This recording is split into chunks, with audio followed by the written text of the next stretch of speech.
മനുമാരും അവരുടെ പുത്രന്മാരും വീരന്മാരും ശക്തമായ ശക്തിയാൽ സത്യത്തിൻ്റെ പാതയിൽ സഞ്ചരിക്കുമ്പോൾ അതിൻ്റെ സംരക്ഷണം നിരന്തരം വിളിച്ചോതുന്നു. സാക്ഷാൽ പാർവതിയുടെ അവതാരമായ കാളി ദേവിയിൽ നിന്ന് അവനെ വേർതിരിക്കുന്നതിന് അസുരനായ കലിയെ ചിലപ്പോൾ കലിപുരുഷൻ അഥവാ കലിജീവി എന്നും വിളിക്കാറുണ്ട്. കൽക്കി പുരാണത്തിൻ്റെ 1/3 വഴിയിൽ കലി മരിക്കുന്നു.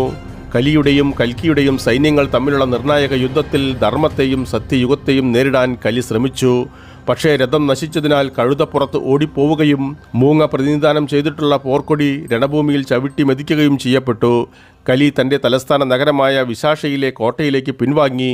അവിടെ 2 ദേവന്മാരുമായുള്ള യുദ്ധത്തിൽ അവൻ്റെ ശരീരം മാരകമായ കുത്തേറ്റ് അവശനിലയിലായി. അവൻ്റെ ചോരയുടെ ദുർഗന്ധം പുറത്തേക്ക് ഒഴുകി അന്തരീക്ഷമാകെ മലിനമാക്കി. ധർമ്മവും സത്യവും നഗരത്തിലേക്ക് പൊട്ടിത്തെറിച്ചപ്പോൾ കലി ഓടിപ്പോകുവാൻ ശ്രമിച്ചു. പക്ഷേ തൻ്റെ കുടുംബം നശിച്ചുവെന്ന് തിരിച്ചറിഞ്ഞുകൊണ്ട് തൻ്റെ ഗുരുതരമായ പരിക്കുകളോടെ അവൻ തൻ്റെ വെളിപ്പെടുത്തിയിട്ടില്ലാത്ത മറ്റൊരു തലത്തിലേക്ക് പ്രവേശിച്ചു.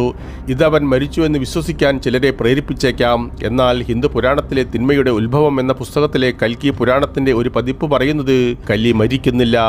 പകരം അടുത്ത കൽപ്പത്തിലെ കലിയുഗത്തിൽ ജീവിക്കാൻ കാലത്തിലൂടെയും ശൂന്യതയിലൂടെയും രക്ഷപ്പെടുന്നു.